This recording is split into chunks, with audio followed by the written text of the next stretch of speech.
Welcome to the Iowa blog. We are broadcasting, as you no doubt know, from the library studio here in the Virgin Islands in the midst of the Caribbean Sea. It is a Friday, which means that later this evening we will have family hour. And I come to you with a heavy heart. I don't want to disguise that because it should be obvious. I have been relentlessly slandered by an exceedingly vile, clinically diagnosed psychopath who has made it her life's ambition to destroy me. And she has done so now for 12 months. She has nothing, literally nothing, but to slander my wife, my friends, and to lie, while pretending that she speaks for God.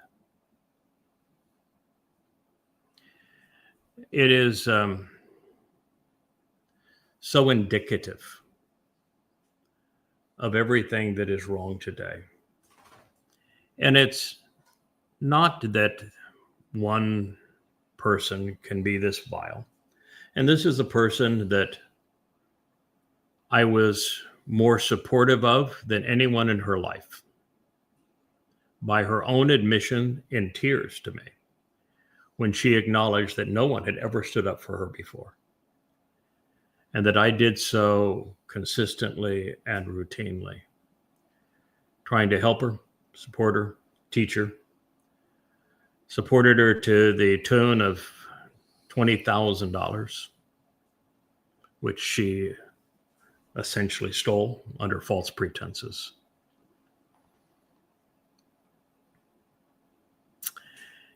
And the problem isn't that these kind of people exist. The world's full of them. I engage on X every day. I've lived a life that is remarkable in many ways. And so I've been exposed to lots of people. There we go. There's my Wookiee. I've been exposed to lots of people over time that are vile. And I think the percentage of people who are mendacious, that are just genuinely evil, has increased dramatically over the last 20, 30, 40 years. And I've seen a lot of them come and go. This one isn't particularly any better or worse than any of the others. They're all suffer from insecurities of one manner or another, but you can't pity them because they're so vicious. You can't help them because they're even more vicious the more you try to help them. I'm a perfect example of this. The bigger issue is that there are so many people out there that lack judgment, that are grossly immoral, and that enable these kinds of evil individuals. And when I speak in particular of this psychopath and her enablers, you know who I'm speaking of. And you should be disgusted with yourselves. You should be ashamed. You should know better, but the fact you don't speaks volumes about you.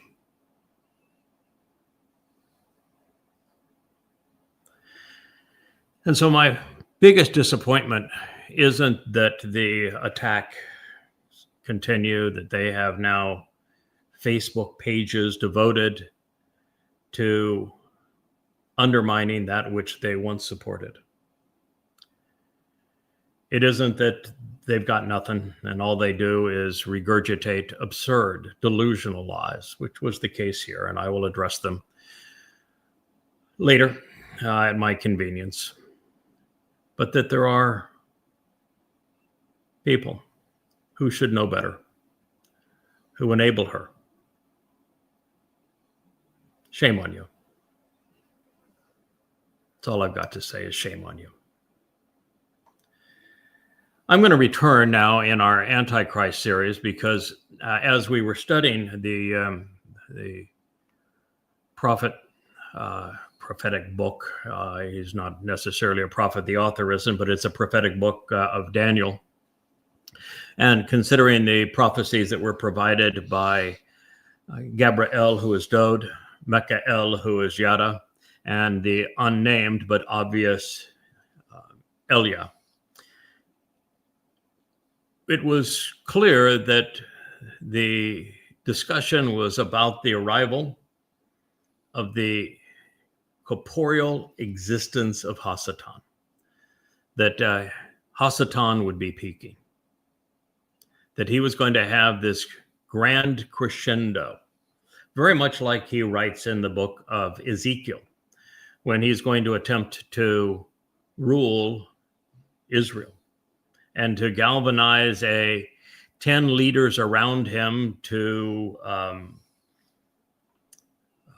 make Israel indefensible, leading to the deaths of millions of Jews.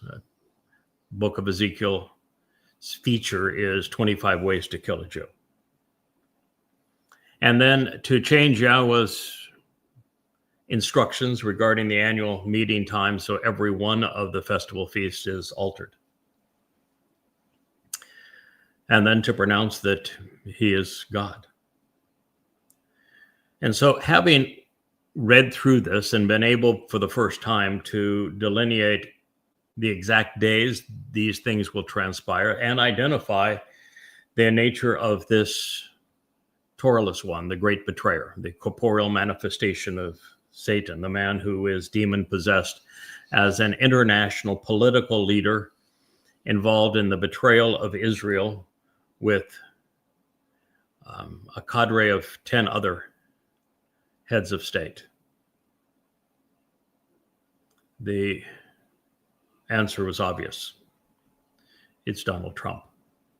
And as we were pursuing that, one of the things that became obvious is that it was important for me to return to Yeshaya 14, which is where the great prophet presents the ambition of the adversary. And we were about a third of the way, maybe halfway through it in our series here on the Antichrist, which, by the way, is a misnomer in a way because there was no Christ.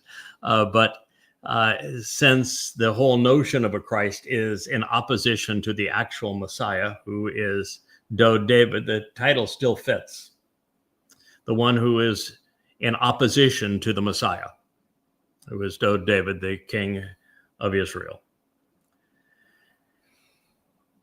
Since we interrupted that series by better part of a month of live stream broadcasts on the importance of Teruah, Kippurim, and Sukkah, and then returned to our review of the 89th Mizmor or Psalm in the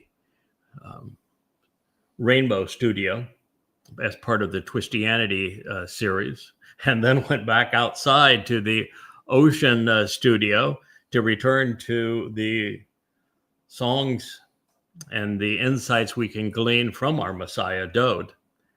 I thought maybe it's best that I start at the beginning of Yeshaya 14.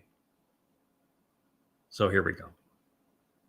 By contrast, Yahweh will show compassion and love, demonstrating favoritism towards Jacob. He will once again choose to be with Yisrael. Furthermore, he will restore them within their own land. Yeshaya, Isaiah 14:1. I hear you say, wait a minute. You told me this was going to be about the ambitions of Satan, and here you're reading about what God's going to do with Jacob, Israel. What gives? Are you confused? No. I'm telling you how it begins, and I'm telling you what it says. I'm telling you that Yahweh chose to introduce his essay on the adversary so that you would know who Satan is and how he operates, which is the antithesis of how it is perceived by 99.99999% of people out there, by reminding you of some things that are really important for you to know. Because if you don't have this foundation of knowledge, you will have no way of appreciating what comes next. So it is certain, Yahweh, God's one and only name. It isn't Hashem, it's not G-D, it's not Adonai, it's not Jesus, it's not Christ, it is not the Lord, and it is certainly not Allah. If you do not know Yahweh's name, you do not know him. If you do not have any interest in Yahweh's name, there is no reason for you to listen further. Go ahead and just turn off the broadcast. Go away. If you change your mind, you can come back. If you're about writing YH or WH because you're too ignorant to study how to pronounce it, even when its pronunciation has been given to you, just go away. You've got nothing to say that would be of any interest to anyone who knows God. And if you want to change his name to, well, the Lord or Jehovah or Hashem, then you need to go and maybe bone up on an accurate translation of the third statement God etched in stone, which says that doing anything that negates the value of Yahweh's name is unforgivable. So by contrast, Yahweh will show compassion and love, demonstrating favoritism towards Jacob. Now, Jacob's long gone. So what is he speaking of when he's speaking of Jacob? Well, Jacob became Israel, didn't he? He was the father of the 12 tribes, wasn't he? And so when Yahweh says that he's going to demonstrate favoritism toward Jacob, he's saying two things. One is that you ought to be bright enough to make the connection between Jacob and Israel. And second, that God's favoritism, his compassion, and his enduring love are directed towards Israel. Now, those are two fairly profound conclusions. You ought to ponder them. Because based upon those conclusions, it means that the Christian New Testament is false. It means that the Islamic Quran is false. God did not turn away from his people. He did not reject his people. He did not choose Gentiles over them. He did not choose a church over them. He did not choose a mosque over them. He did not choose Christians or Muslims over them. Yahweh will show compassion and love, demonstrating favoritism towards Jacob, Israel. Since the New Testament not only says the opposite, but requires the opposite, because there is no reason for it to exist unless all of the promises that God made to Israel are transferred to their church. All the commitments he made to Jews are given to Gentiles, and every statement he made regarding Dowd is transferred to Jesus. There is no Christianity. It is entirely based upon that transfer. And the justification was that the Jews killed the Christian God. A couple of issues with that scenario, of course. One is, God's not a man. Number two, men can't kill God. Number three, in Roman-occupied Judea in the first century, only the Romans crucified. Number four, it was actually Dowd who was crucified, and the problem of the Jews is they didn't recognize that he was there as the Messiah and Savior, serving as the Passover lamb.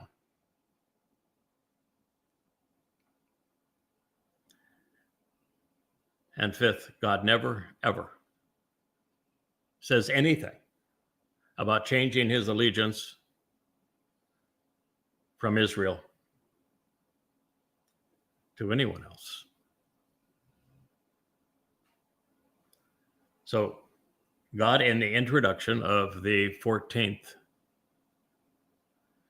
statement, 14th chapter of Yeshaya Isaiah, has obliterated the myth of Christianity in the New Testament. He's also obliterated the mythology of the Talmud because they have written Yahweh's name out of it.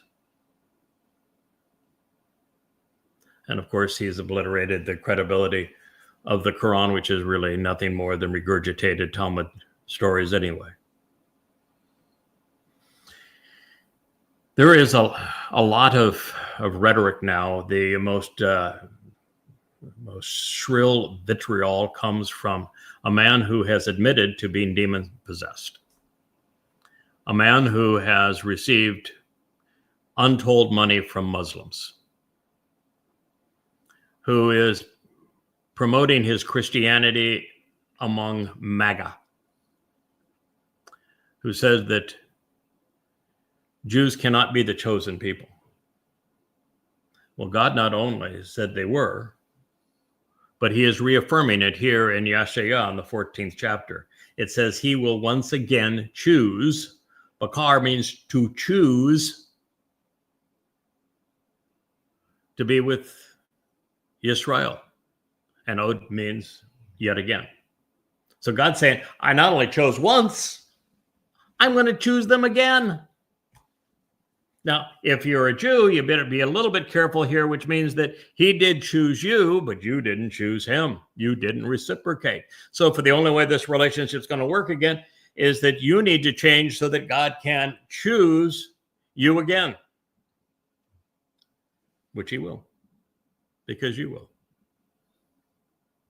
Well, that's a lot to learn. And we're only through the first two sentences of the first verse.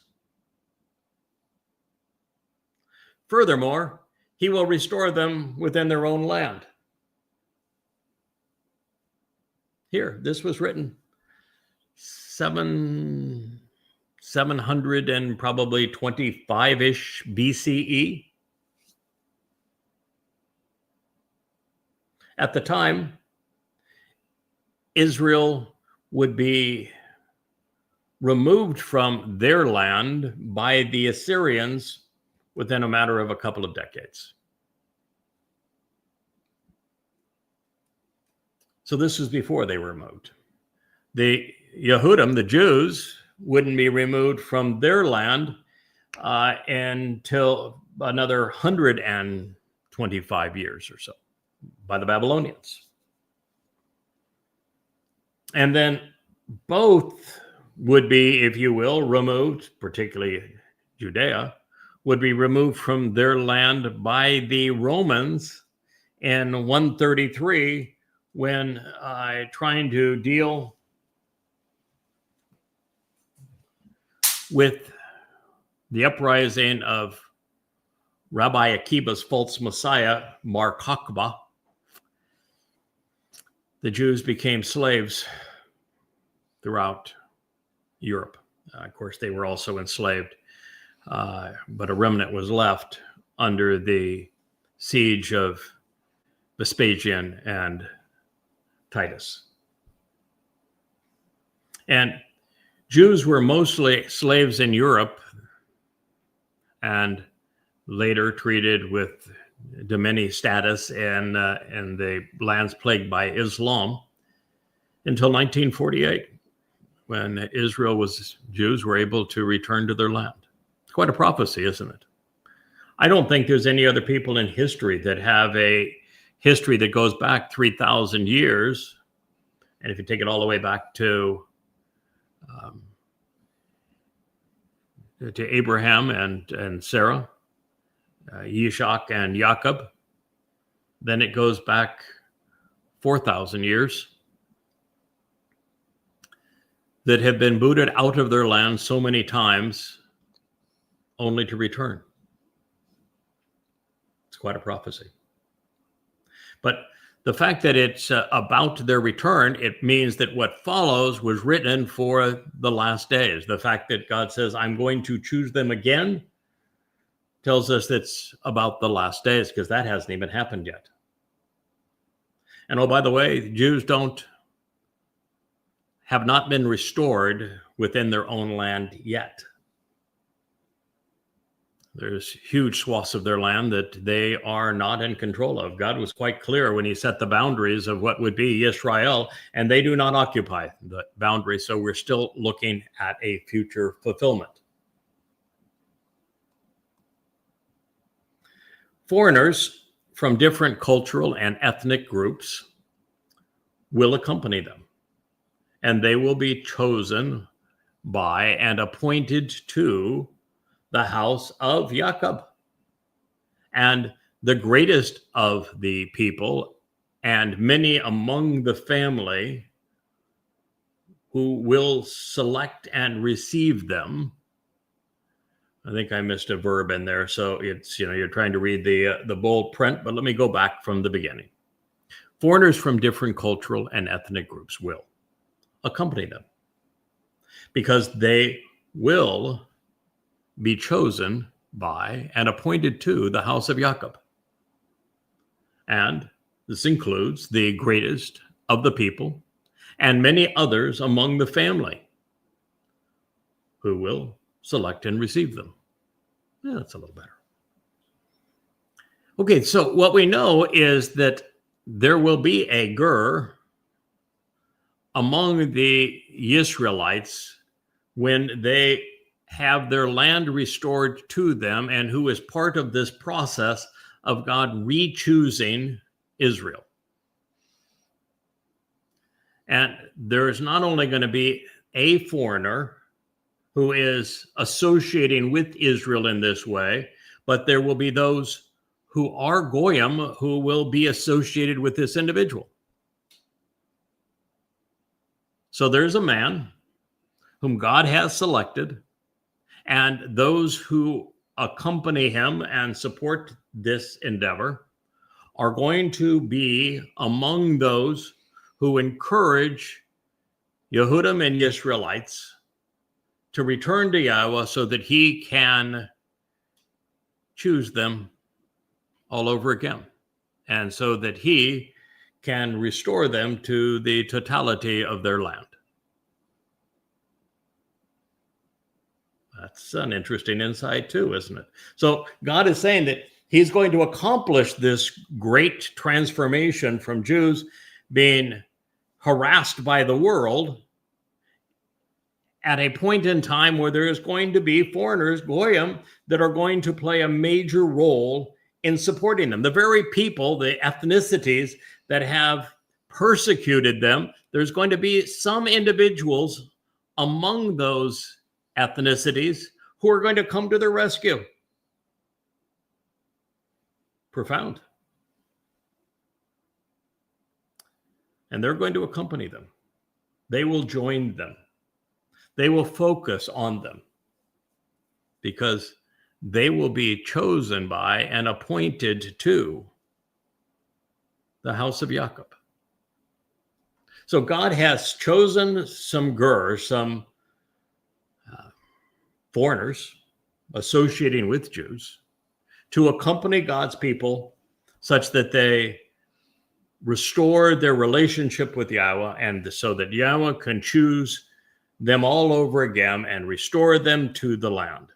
And that these people are literally appointed to the house of Israel. God is designating them for this purpose. Now, you'd think if I was a Israelite, I'd be trying to figure out who that individual and his associates are. Who has written 35 books, for example, introducing Yahweh under Yada Yahweh, offering them at yadayah.com? Who is doing hundreds, many hundreds of Yahweh blogs trying to accomplish this very thing on behalf of Israel? And the greatest of the people, and many others in the family, who will select and receive them.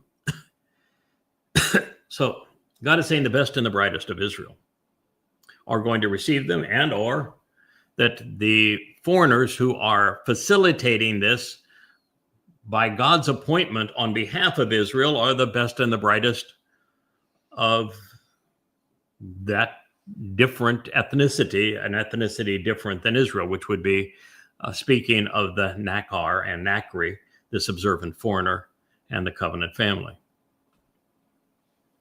So God's telling you how you're going to overcome what follows, isn't he? He's setting it in the context, and he's telling you, before he tells you who the adversary is, he's telling you who your friend is. Because God has appointed someone whose primary job it is to defang the serpent on behalf of Israel. There is a fellow out there that has written 5 volumes, 825 pages apiece, to completely destroy the credibility of Satan as the ungod of Islam. 4,200 pages of irrefutable evidence as the antidote for that toxicity. And that same fellow wrote 5 volumes called Twistianity to completely destroy Satan's ambition through the Christian New Testament to be perceived as a replacement Messiah and a replacement God. And that same fellow was able to prove that the book of Ezekiel was Satan's autobiography, exposing who he is and what he's trying to achieve.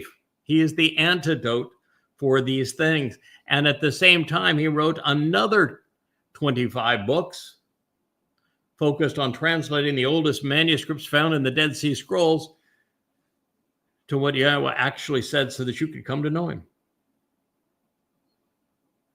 God honors his promises.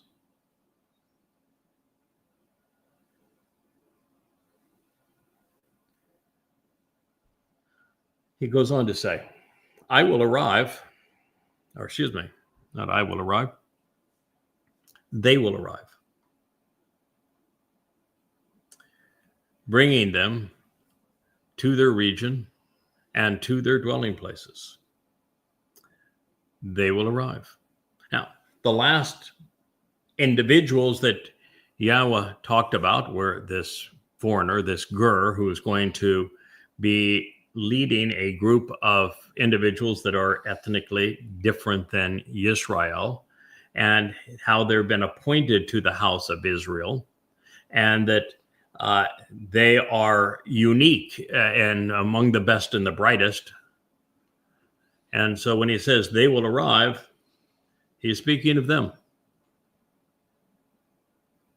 Now, there's very little time left because the next seminal event is the fulfillment of Shabuah. And depending on which part of Shabuah we're looking for, the creation of the terrorist state that makes Israel indefensible, which is just 7 months off, or less than 20 months to the harvest of Shabuah. And so they will arrive. They're going to be brought to their region and to their dwelling place. And it is true that this Gur will be brought into Jerusalem in the end, 3.5 years before the end. He's going to accompany a Israelite that you may have heard of, Elijah. And their dwelling place will be on top of the Temple Mount in the tabernacle of the restoring witness. The household and family of Israel, individuals who either strive against the Almighty or engage and endure with God, will, without any coercion or other controlling influence, receive them as an inheritance. It's kind of funny because in a statement we read yesterday, it said that that covenant family is the inheritance of the Nakri, this observant foreigner. He is inheriting them. That is the thing that he has achieved on behalf of Yahweh and the king, and that he is giving them, presenting them to God and to his king. And here it says that likewise, it's a mutual situation here, which is the way relationships should be. It says the household and family of Israel will, without any coercion or other controlling influences, receive them as an inheritance. The source of inheritance for Israel, the ability to enter the return to Eden on Sukkah, to receive Yahweh and Dod back on Kippurim is through this individual whose sacrifice will be known as the Adamah Parah on Teruah. And that is how they will inherit eternal life and access to Yahweh. So we are a mutual inheritance. And this will occur upon Yahweh's world as a result of the Adamah, the bloody red man of the earth. As male workers serving as laborers, as female staff, servants, mistresses, maids, and slaves. It is something that we've talked about in the past, and I've brought it up many more times. But we read in Zechariah that there are two groups of people that will be returning to Jerusalem during the evening of Teruah, between the Friday evening, the 23rd of September gleaning, and the Saturday morning, 24th of September 2033, sacrifice of the Adamah Parah. This bloody red man of the earth, who is the productive bull, that there are two groups that are arriving. One is Israelites who have not come to embrace Yahweh yet, but who are not so strung out on their religion and their politics that they aren't salvageable. They will be those who are still guilty of religious and political crimes of omission, not commission. They will not be promoters of religion and politics, just victims of them.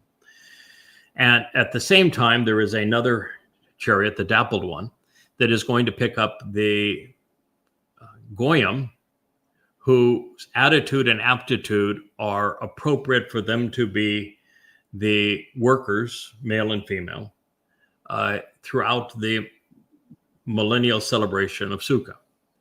And there are some people that say, wait a minute, you're going to have slave labor in Sukkah? Well, in a way, yes. Well, isn't that mean? Isn't that going back to a time that's inappropriate? Well, no, because the option here is that Yahweh, since Yahweh is returning us to the conditions of Eden, everyone who is polluted with religion and politics must be expunged from the earth. They're gone. And that the option for these Goyim, when Yahweh reselects the best of Israel to purge of their religious guilt, in the case of the adulterous woman of Numbers 5, is that since these Goyim were not overtly anti-Semitic, they weren't overtly religious and hostile to Israel or to Yahweh or to his beloved son, there's no reason really to take their lives. Now, the fact is that their lives were a gift anyway, so God, by shortening a gift, isn't doing them any harm, and they would not have gone to Sheol. They just would have simply ceased to exist so we can move on with the millennial Shabbat. But the very fact is that they're going to be allowed into the celebration of the return to Eden. So the working conditions are going to be ideal, and the people who are going to be allowed in will have passed a test for their trustworthiness.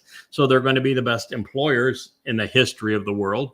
And so this is the best time to work and the best environment to work. And it's a whole lot better than being dead, right? But God wants you to know that's the way the world is being set up. So if you are a Goy and you have not become part of the covenant with this Ger, then your best hope is to be one of the workers entering the millennial Shabbat. And if you don't think that's fair, take it up with God and see if he cares. So it will come to be that those who had been their captives will take them under their control, and they will rule over them and direct those who had oppressed and exploited them. Yeshaya 14:2. God is fair. And this idea that you see in Christianity of forgiveness doesn't exist in Yahweh's parlance. He does not forgive. God's capable of removing our guilt, and he does through what Dod fulfilled on Matzah. He is capable of giving people a second chance, depending on the nature of their crime. But the fact of the matter is that God must, I should say, hold people accountable, collectively and individually, for the oppression and the subjugation and persecution of his people. Christianity has persecuted and demeaned Jews and robbed Jews, abused Jews for 18 centuries.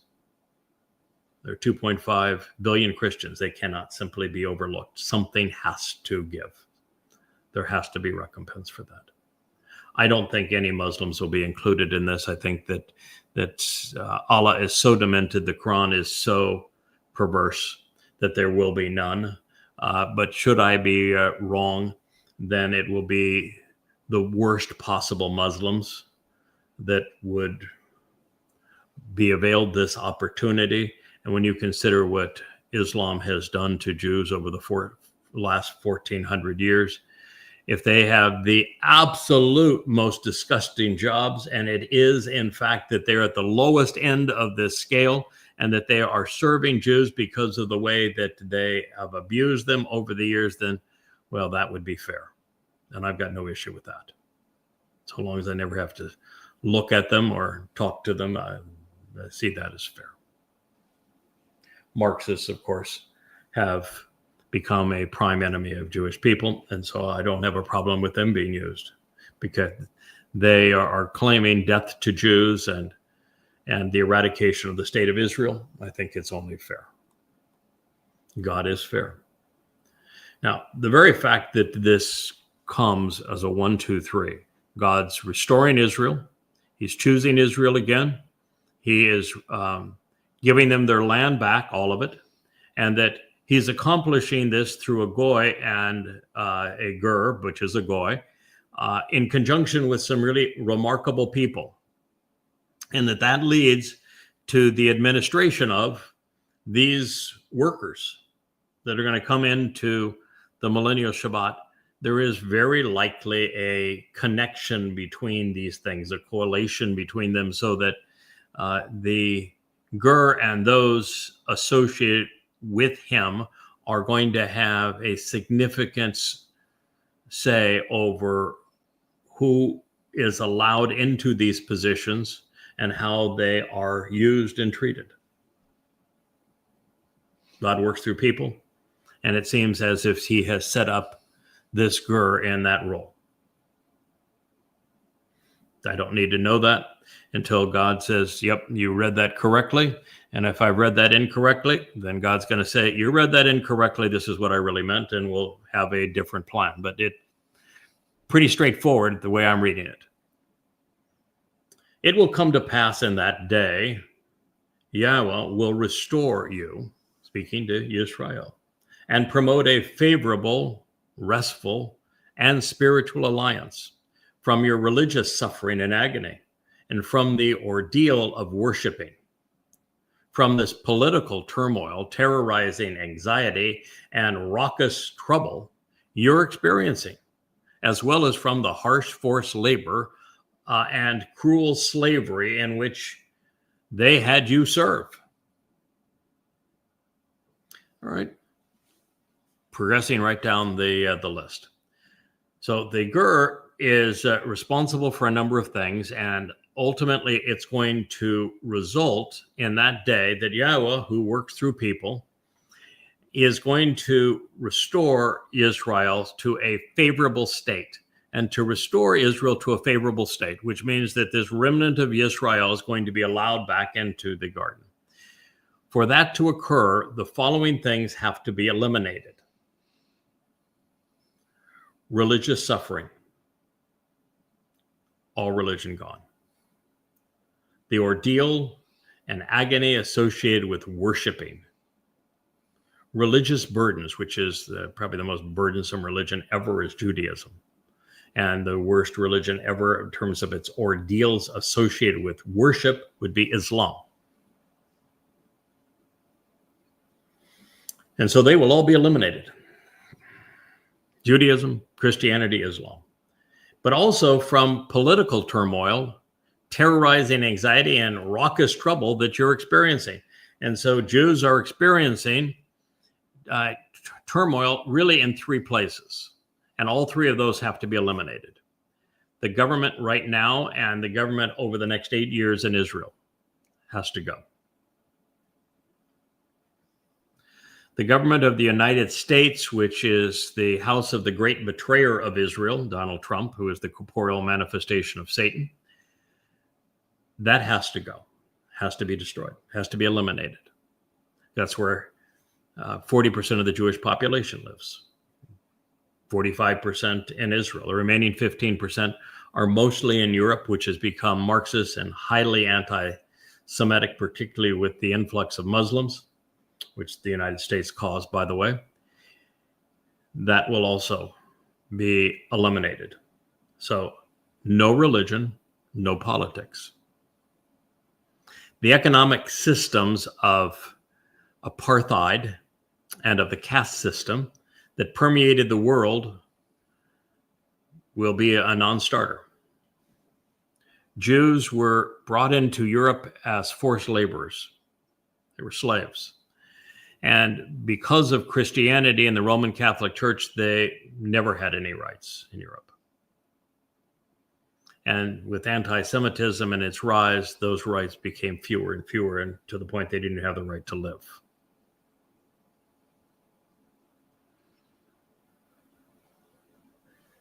All of these things will be gone. So we're not going to have a caste economic system. We're not going to have apartheid.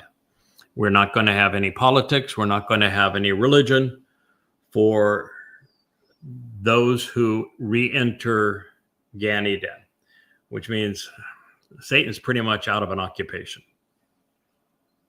Isn't that a nice introduction so far to the ploys of Satan?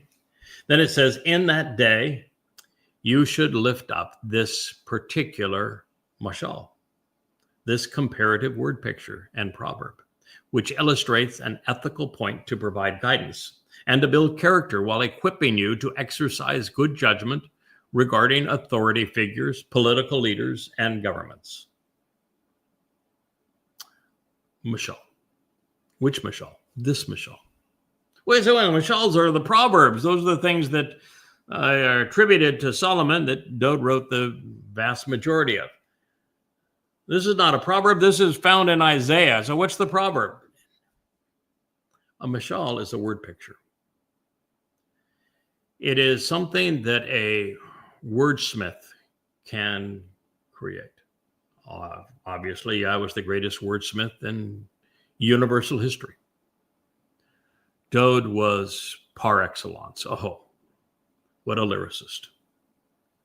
But I want to tell you, having read everyone's writings, it's pretty hard to beat Yeshaya. His vocabulary is extraordinary, his sense of logic, his ability to reason.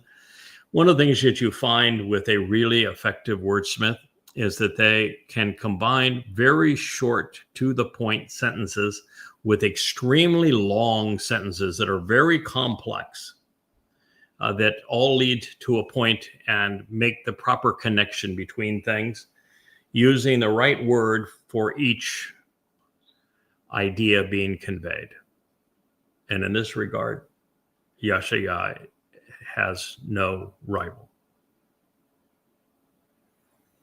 So in that day, you should lift up this particular mashal. Well, we've gone through it so far. We know exactly what the picture that God is painting, this word picture he's painting. He's told you exactly what he's going to do, when he's going to do it, how he's going to do it, through whom he's going to accomplish it, and how everything's going to materialize as we re-enter Gan Eden without any trace of religion, politics, conspiracy, caste economic system, with the help of a rather exceptional Gur and the team working with him so that God can re-choose Israel all over again and can restore them to a marvelous state of spiritual rest. That's the word picture that's been painted. So on that day, you should lift up this particular mashal. And the one who reigned and ruled over, thereby influencing Babel, the confounding confusion of commingling which occurred in Babylon with the Lord and through the Bible. So in addition to this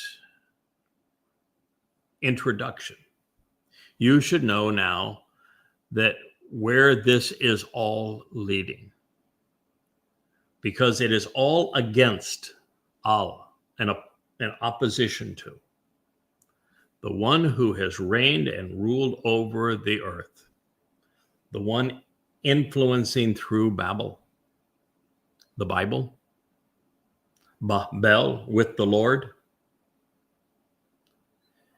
in conjunction with the Lord, who is Satan. Babel is the birthplace of the integration of religion and politics.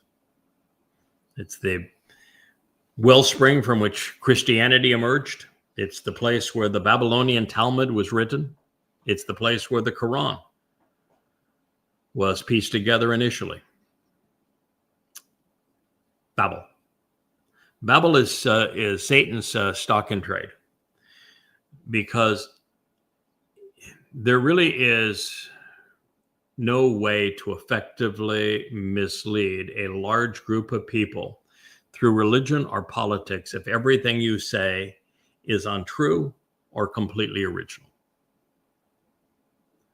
The only way you can effectively mislead is to mix truth with lies, to take something Yahweh has said that is true and pervert it and twist it and mix it together with lots of untrue statements, such that you can deceive that way, and it gives your lie credibility. And if you don't understand that, then consider a counterfeit bill, where 99.999% of the strokes look legitimate. But the very fact that it's a fraud designed to confound and confuse by intermingling that which does not belong makes it actually a liability and a crime. Such is the truth with Babel.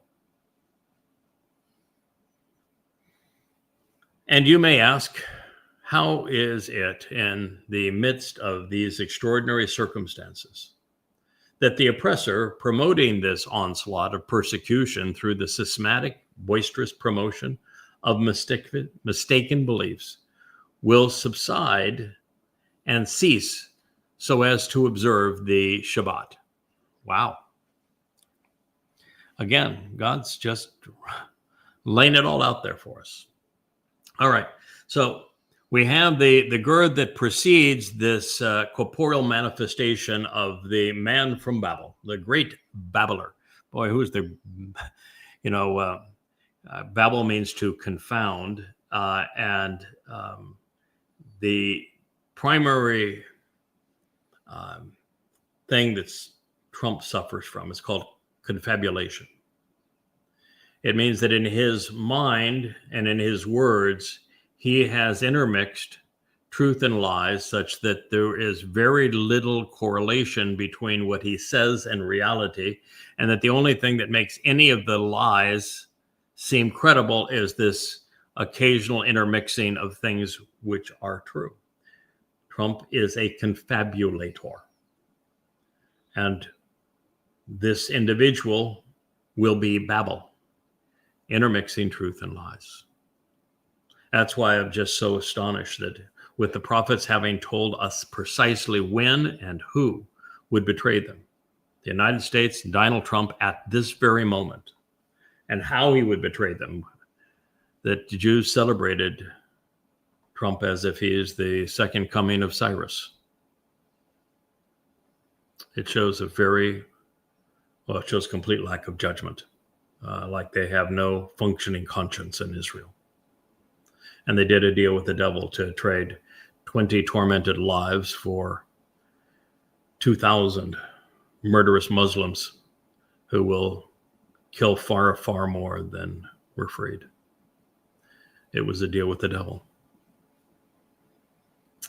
So the question is, you may ask how it is in the midst of all this. You've got the Gur and his team arriving in terms of reaching out to Jews such that there is this opportunity for renaissance, for this return to Yahweh and for spiritual rest. And yet there is all of this religiosity and politics that's still swirling around that needs to be purged for God's people to return to the garden. And in these 8 years where all of this is coming to this crescendo, where the influence of Donald Trump, and who is Satan incarnate, is going to become so savage, so severe, so debilitating economically, and also just in pure chaos and anarchy with war and with rhetoric that is so disorienting people to have no idea what's happening around them. They're just totally confounded. So how is it in the midst of these extraordinary circumstances that this babbler, this man of confounding confabulation, whose onslaught has persecuted as a result of his boisterous promotion of mistaken beliefs, as he attacks his own cities and his own people and the world, how is that going to subside and cease so that we can enjoy and observe the Shabbat? The Shabbat is the celebration of Sukkah for 1,000 years in the restored earth back to the conditions of Eden. And so it may appear during this next 8 years that there's just no way. The whole world has been turned upside down. It is so vicious and sadistic. How in the world is this systematic and boisterous promotion of mistaken beliefs of this extraordinary oppressor, who is the literal embodiment of Babylon, going to cease? Yet, in this way, even in the midst of this, the exploitation, the manipulation, and the corruption, as well as the overt desire to control and tax, will be abated. You know, tariffs are a tax. Exploitation. Trump is amassing a personal fortune, personally and with his direct family, into the tens of billions, and it will soon be with the Bitcoin transactions funded by Muslim despots, into the hundreds of billions of dollars. He is exploiting America. He is going to present his Bitcoin scenario as the replacement for the Federal Reserve and the national debt and wipe out everybody else's savings. He is going to manipulate the world into wars. Claiming to be a peace president, he is exactly as you would expect from Satan. Saying one thing, doing another. Corruption, we have never seen a more corrupt individual in a position of political prominence. No one ever has had such an overt desire to control. Not Hitler, not Stalin, not Caesar. No one. We're witnessing the single worst expression of humanity in human history. Yeshaya 14:4. Yahweh will break, shattering and crushing the staff and club of religious wickedness and political oppression.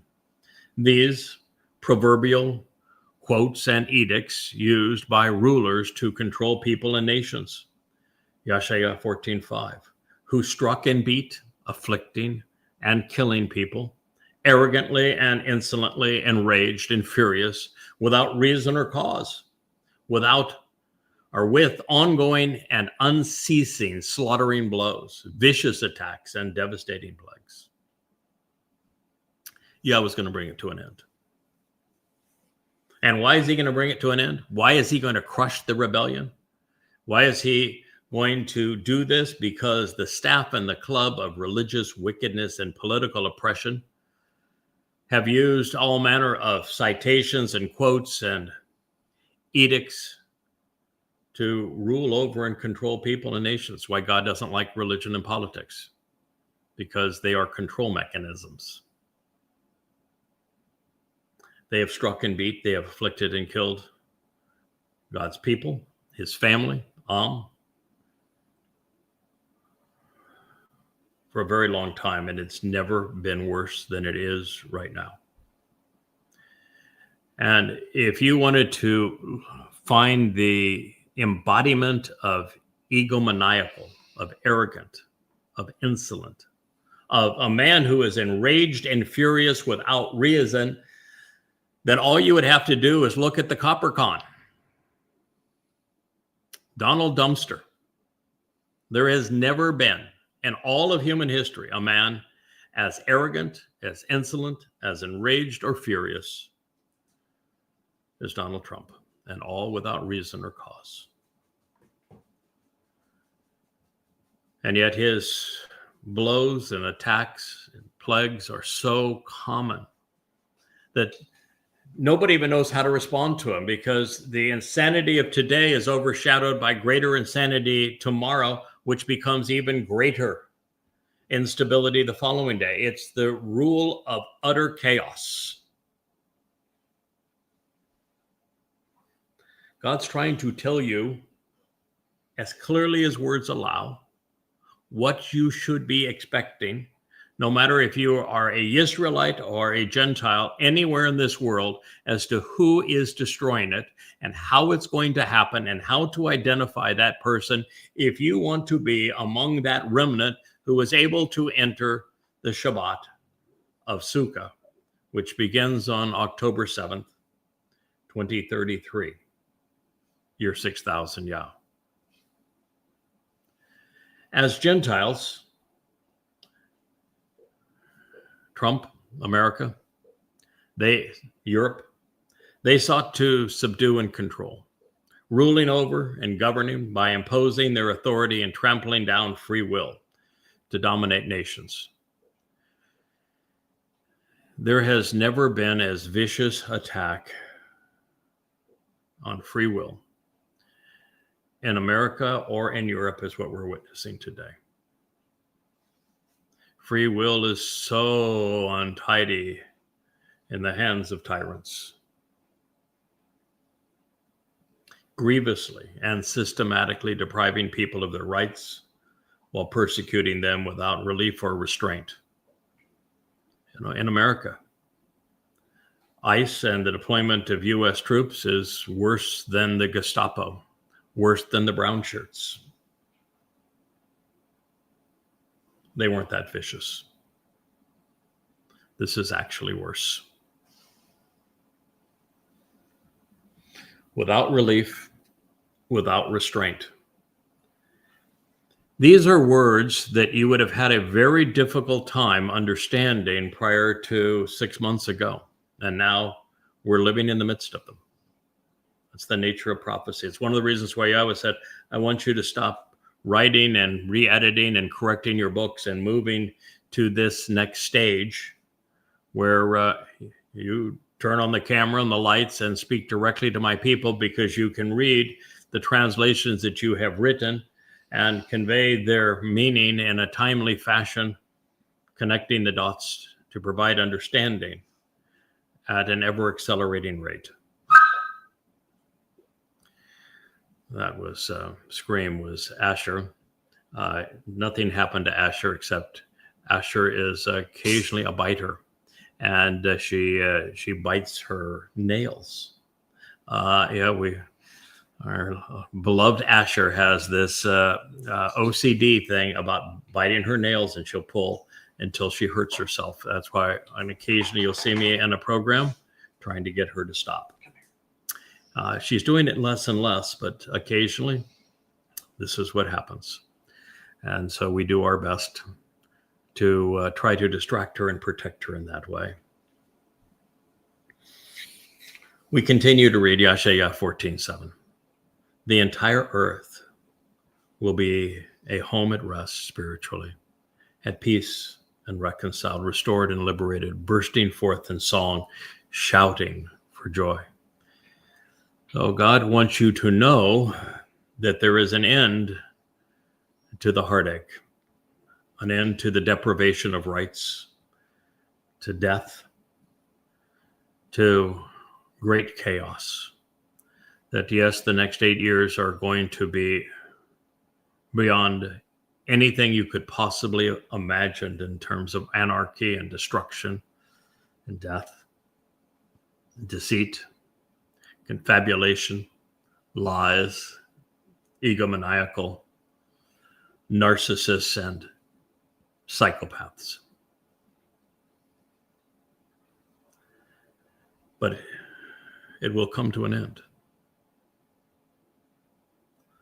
The likes of the reprehensible person that smeared my wife and my dear friend of over 20 years will cease to exist.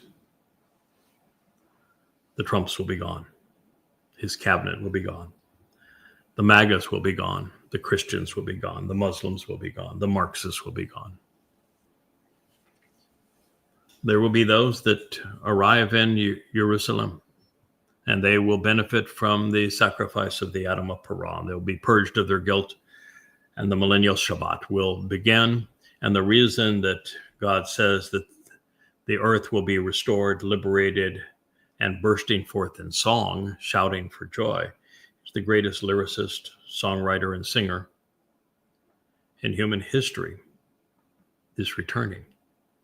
In his name is David, God's beloved son.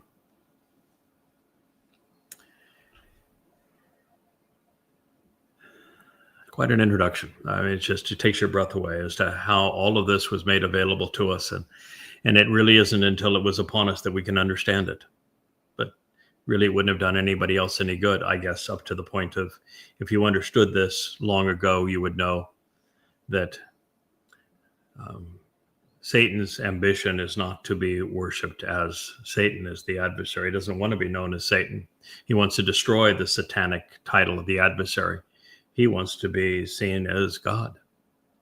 He wants to lord over people. He wants to be worshipped. And that would have precluded many from being Christians and Muslims, and would have precluded the growth of Judaism as well. In Judaism, they don't believe in a place called Sheol, but God clearly tells us it exists. That name happens to be identical in the Hebrew text with Shaul, the king, and Shaul, the author of the first 14 books of the Christian New Testament. Sheol and Shaul as the least desirable and the most depressing alternative are anxious in anticipation, indeed excited to summon and meet you, announcing your arrival. Yes, Donald Trump is regularly now says, I don't know if I'll be able to make it into heaven. I don't think so. I know he has a confirmed reservation in hell because God has said so. It's going to be September 24th, 2033 is when he is incarcerated. And because Shaul is synonymous with Sheol, there'll be many Christians that will join him there. Many MAGAs will join him there. And it is the time that they will be dispatched. The only reason that the earth can be returned to the conditions of Eden is those who were the most obnoxious, the most egotistical, the most destructive, the most dishonest, the most ruthless against God's people are all sent to Sheol. And so sometimes I get people that bite back at me and says, how dare you say that I'm sending so-and-so to Sheol? I'm actually doing them a favor. I'm doing the world a favor because I'm conveying what God said and I'm applying his justifications. And if I tell you that Donald Trump has a confirmed reservation in Sheol, and I can read the prophecy from Isaiah that affirms this to be the case, then if you're a MAGA, if you're a Christian supporting him, If you are in his cabinet, if you are an Israelite that is endorsing him and supporting him, then you have the opportunity to back away and to stop doing that so you don't join him. It's actually an exceedingly compassionate thing to do. You can never be wrong when you convey what Yahweh teaches. They have been alerted and are aroused to crush all of the departed souls of those who have been leaders and rulers of the earth. I like to say that all means all, and that's all means. Whole means all. God despises politics because politicians control people. They mislead them. They rob them. They fleece them. They do what Donald Trump is doing to them, what the European heads of states are doing to them. And so many of them have turned on Israel and his people, as we're witnessing today. So God is saying that all of these departed souls of those who have been the leaders and the rulers of the earth are going to be crushed. Now, it's interesting that Sheol is a lightless place without fire, but it is a crushing experience because every reference to Sheol paints Sheol very similarly to what we would call a black hole. So this is something to keep in mind. It's a crushing experience. Nothing ever escapes the gravity of a black hole. Not done pressing this point home, God says the leaders of every nation and institution, the most powerful and important individuals influencing every society, religiously, militarily, and politically, of the Gentiles and their nations, have established their thrones and their positions of power. What that means is that this idea that God chose somebody for political power is utter nonsense. You know, in Islam, they claim that Allah appointed them to these roles. Well, Allah is not God, and Yahweh didn't.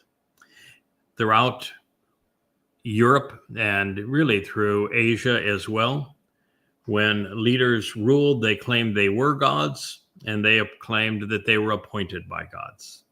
Not true, according to God. When Paul said that all governments are for good and that you should submit to them, he lied. The opposite of what God says. And that all human governance is established by the men who control them.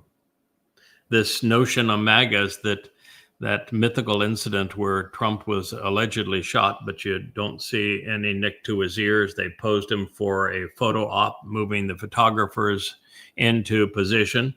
And there is absolutely no damage. I guess it's his right ear. No damage. I mean, not even a nick in that ear, not a scar, not nothing. This idea that God chose him and protected him, you would be wrong. God's going to incarcerate him in Sheol. All of them will respond and say to you, have you also become weak, afflicted, riddled with anxiety, similar to us, becoming like a proverb? Yeshaya 14:10. Yeah, they all think they're invincible. They all think they're going to get to rule forever. You know, look at the pharaohs with all the trouble they went to create these mummified bodies, thinking they were going to have a bodily resurrection. Didn't work out so well for them, didn't they? And Babylon and Sumer, the kings would be buried with their thousands of people to be their servants. Didn't turn out very well for them.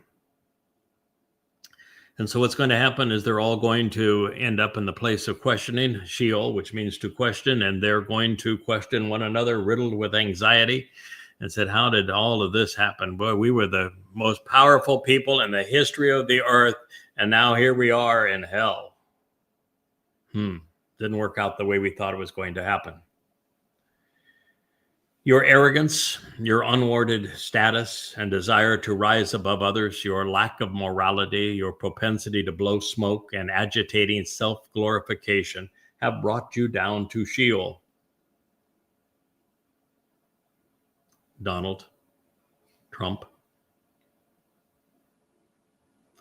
I point him out because he is the living embodiment of these words and so many others that were found in Daniel and in Yeshaya about him. Your arrogance, unwarranted status, and desire to rise above others, your lack of morality, propensity to blow smoke, and agitating self-glorification have brought you down to Sheol, hell. And at the boisterous and disquieting sound of your disgraceful and foolish implements, maggots will be spread out as a bed, and a crimson grub shall become your covers. Yep, those that have been particularly adverse, like Paul, like Muhammad. It's interesting that Donald Trump is the modern embodiment of Paul and Muhammad. Both Paul and Muhammad admitted to being sexual perverts. Muhammad, raped countless women after murdering their husbands and sons and fathers. And he had a whole bevy of children as his sex toys when he was 66, according to the year of the elephant that the Quran mentions. He had sex with a 6-year-old girl. He was a sexual pervert. He committed incest, rape, and pedophilia.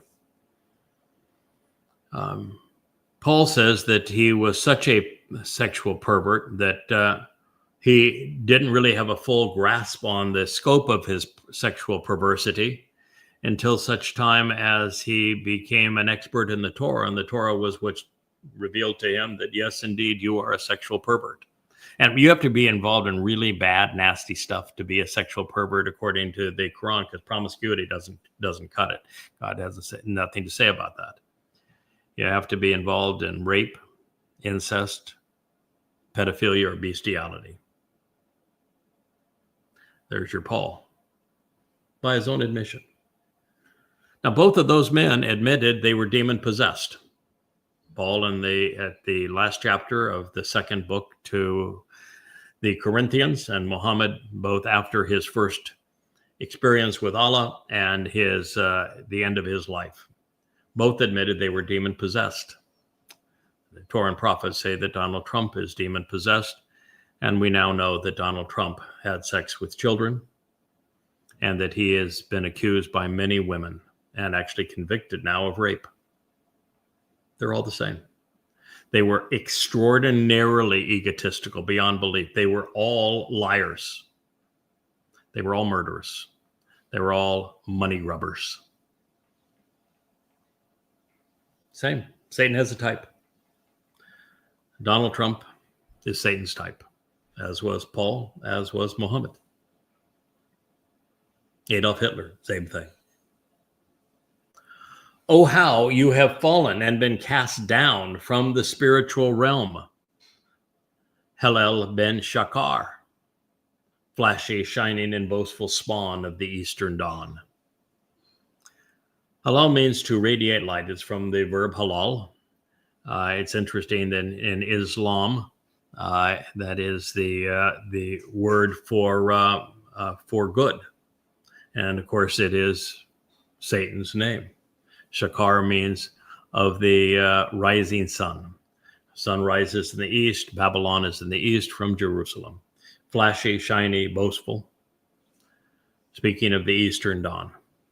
One of the reasons that name was chosen for him is that Hasatan realizes that the most effective way of diverting souls from Yahweh isn't actually to pretend that he is Yahweh, which he does on occasion, but he's just not credible at it.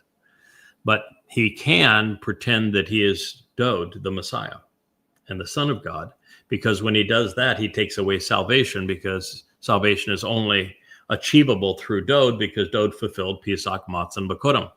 And so, since God speaks of Dod as the greater luminary, as brilliant as the sun, then Shakar is Satan being the flashy version, Ben, son, that is Dod. He's the flashy son. That's what the name means. He is therefore Jesus. He is Muhammad. He's Allah.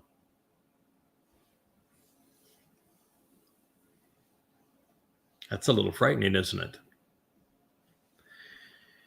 You have been disassociated and cut off, cut down, and cast away to the earth for having been weakened and then overwhelmed, conquering through religious and political prostrations, and thereby lording over people, and specifically Gentiles and their nations and institutions.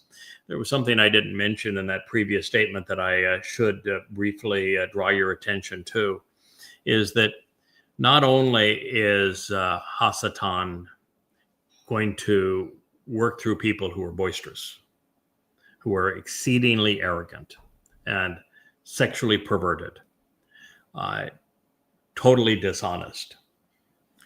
God is saying that Hasatan actually had a life in the spiritual realm. He was a spiritual being before he was cast down. And in the book of Ezekiel, Satan admits that he was one of the cherub that was on the wall of Eden prior to deceiving Chava. He speaks of how glorious he perceived himself and how unfair it was for God to have cut him down for a little act of indiscretion. So he was a spiritual being. He has been rendered a serpent, toxic as he is. And he has been disassociated from the rest of the spiritual realm, cut off, cut down, cast away. But he was sent from Shamayim, the spiritual realm of heaven, down to earth, where he immediately weakened and overwhelmed. And he conquered through the use of religion and political prostrations, thereby lording over people, specifically Gentiles and their institutions. Hasatan is the god of bowing down in prayer and worship, Christianity and Islam. And he is a major and significant presence here on the earth. And his religions are most noted for their Gentile devotees, Christianity and Islam. Oh, this is in Yeshaya 14. So pretty hard to deny any of this, isn't it? Because you yourself said in your determination and based upon your inclinations, I will ascend, rise up, and be continuously exalted. In other words, he had been spiritual, was cast down to the earth, where he is using religion and politics, worship, bowing down, if you will, to control people.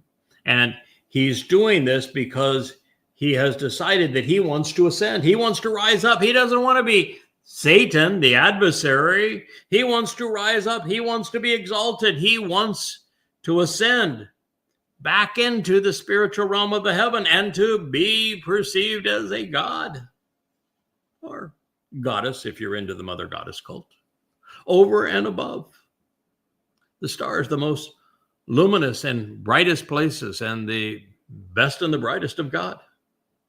He wants to be better than any of them. That would include, of course, Dode, God's beloved son, David. So you're not going to see Satan as the adversary. Those who worship Satan as if he were the devil are making a fool of themselves, and Satan has nothing to do with them, not even interested in them, has never met with them, would never use them. They are just completely wrong. Satan does not want to be worshipped as Satan. He wants to be worshipped as God. Well, junior God anyway. So I will lift up and exalt, increasing my throne. So the seat of power and influence of Hasatan, Satan, he is lifting up. Now, thrones that are lifted up become more prominent, don't they? So he's not trying to hide, is he? Oh, throne, seat of St. Peter and the Vatican, right? Come kiss my ring. Thrones, all of the kings of the Islamic world and the dictators of the Islamic world. Donald Trump, the way he's using the Oval Office and the way he's gilded it. Throne, seat of power.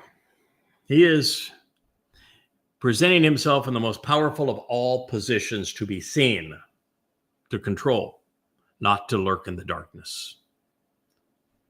The religious world has Satan all upside down and backwards. He is the opposite of what they perceive him. I will establish and inhabit a dwelling place on the mount of the eternal witness to the restoring appointments. He already has one. He has two. Alaska Mosque and the Dome of the Rock. They are Satan's dwelling places right on the mount of the eternal witness to the restoring testament. I made a deal with God. I said, I'll do my bit. I'll do everything that's asked of me there, but I have one request of you. You destroy the Dome of the Rock and Alaska Mosque before my arrival. I'm allergic to these things. I'm not going to be able to function with those things as a backdrop. Destroy them. But he's done it. He's built them, and Israel didn't have the character to eliminate them. In association with the distant boundaries and the depths below to the summit above, to be concealed along that which is treasured in the north. Isaiah 14:13. Yes, indeed. Satan wants it all. It's above the mount, what's below the mount, what's left and right, north and south, but mostly north, because that's where the wealth is. I will ascend and be continuously exalted, presented as superior, so that I am worshipped. Allah, I will rise, Allah, above the heights of the clouds. When I was saying Allah, you know what the Hebrew reads? Allah. Satan is rising up through religion. That's what God said. He is not lurking in the darkness as people perceive Satan. He's right out in the open. And every cathedral and church and mosque, synagogue and temple. That's who you're praying to or bowing down to should you go into one. That's who inspired your scriptures if you're reading the New Testament, the Talmud, the Zohar, or the Quran. I will, on my own initiative, make myself appear as if I were Elyon, the very influence of God. Elyon is what Hasatan is, Satan, is striving to be. And it is very often rendered Almighty God, and yet El is God. On means all things pertaining to, and yet it has a Y in it, which is a Yod or a Yod in Hebrew, which is a hand. And the hand speaks of influence.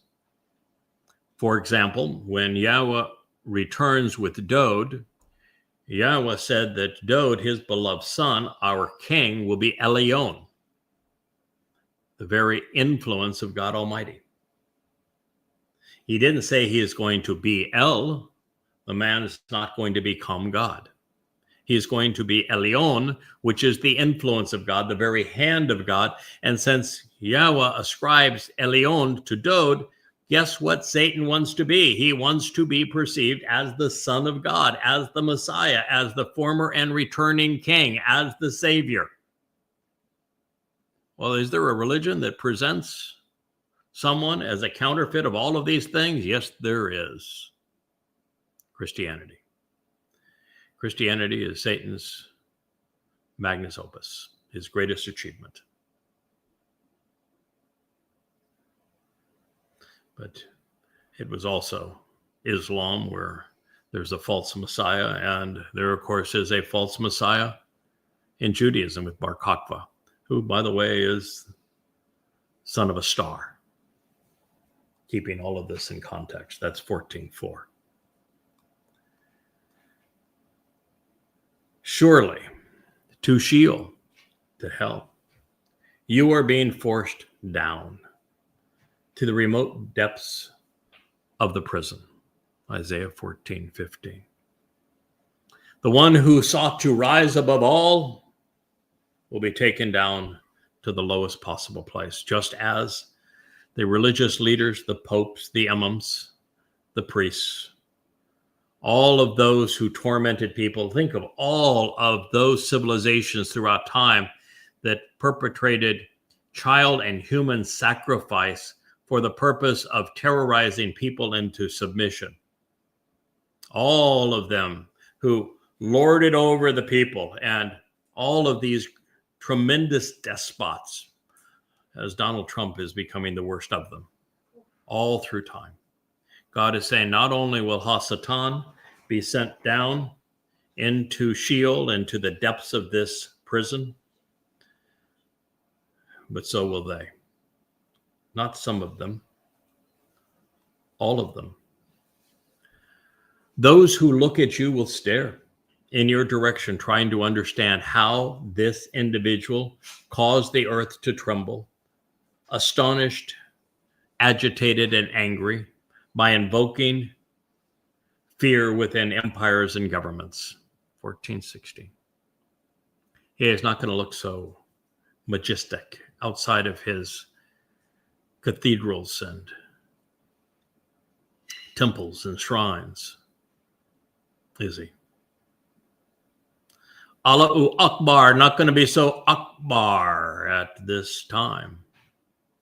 And so you can imagine all the Muslims who murdered Jews thinking, oh, I'm going to go to paradise and have all these virgins. And there you are in the prison of Sheol in a black hole. And there is your God, Allah.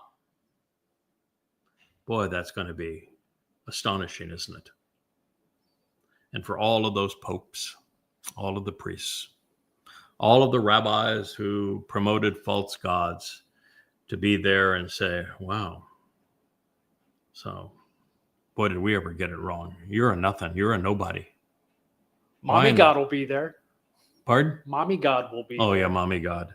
Mommy Goddess will certainly be there. Oh, but that's so mean of you to say that I'm going to go to Sheol. No, it's exceedingly compassionate, because you have a bunch of numbskulls that are enabling you that shouldn't have to join you there. And there are mothers, many others, that are being lured in, and those who are going to be precluded from knowing the truth because you tried to besmirch it. There is really no one who deserves it more other than the Donald. Chew on it. Choke on it. You have no one to blame but yourself. How was the world caused to be a lifeless place without the Word?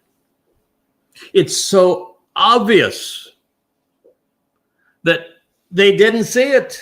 They went on and continued to be religious. They made Satan their God, and no one was the wiser for it. And now that it's obvious to them, they're saying, boy, we ended up destroying a lot of people. We made the earth really lifeless and desolate as a result of our actions.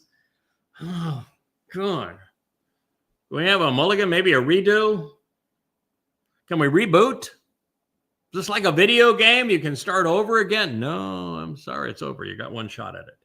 You blew it. And this is your fate. So if you think that God's not going to send people to Sheol who have worked against his people, who have besmirched his message, who have denied the great contributions of his beloved son, Dode, think again. If you want to condemn someone for sending people to hell, take up your argument with God.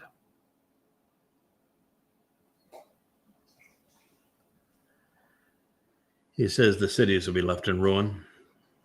Those he controlled, he will never release.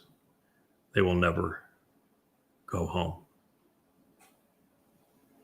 Those who have been influenced by this, whether it's their ego that got the best of them, their insecurities, covetousness for possessions or the things that other people enjoyed that they would never have, whatever the motivation may have been, just overall vitriol, psychopathy. There is no coming back from it. And God wants you to know that you will pay the price as a result of it. Each of the political leaders of the Gentiles and their nations, all of them, will have been laid to rest. Each individual in splendor and majesty in his own household and his own temple and tomb. Do you know that Donald Trump is right now building the Arc de Trump? That this is going to be right there in the center of Washington, D.C., in addition to the shrine that exists to Thomas Jefferson. The temple that is built, and one's a shrine, one's a temple to Abraham Lincoln, and this towering obelisk of religious adoration to George Washington. There's going to be an Arc of Triumph to Donald Trump. They have shrines, don't they? Splendor and majesty. Temples and tombs. Yeah, look at those pharaohs with those giant pyramids. Didn't work out really well for them. You'd think after a while, when you found the rotting carcasses of the bodies of the pharaohs with all of the extravagance of their burials, that somebody would say, hey, this bodily resurrection thing, this religion thing, yeah, not so much. Well, that's God's message. That's 14:8. And you yourself will forcibly be cast out from your burial site, from your sepulcher and tomb, even dying like a loathed, abhorred, and repulsive, completely rejected offshoot, to be guarded against a dangerous scion and branch, clothed in and wearing the slain and slaughtered, those you pierced by war, cut and severed by sword, descending to this depressed prison like a corpse which is rejected.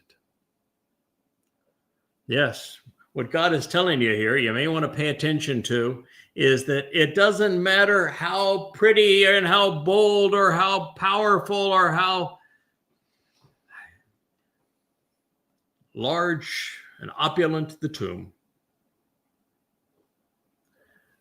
you're not going to get the benefit of death or any allegiance or worship in death.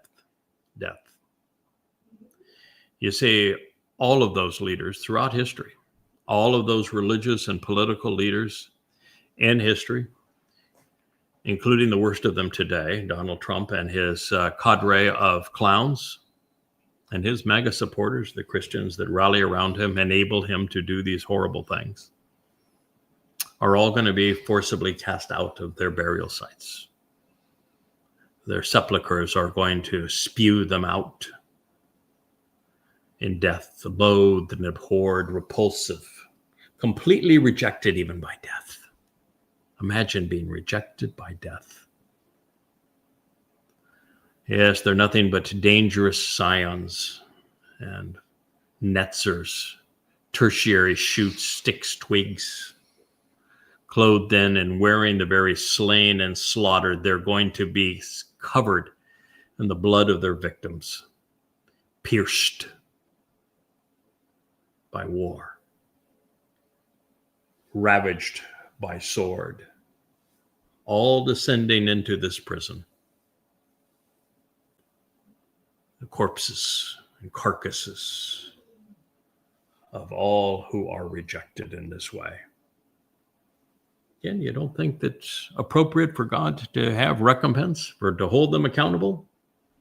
I can tell you that God's not going to listen to your argument in their favor.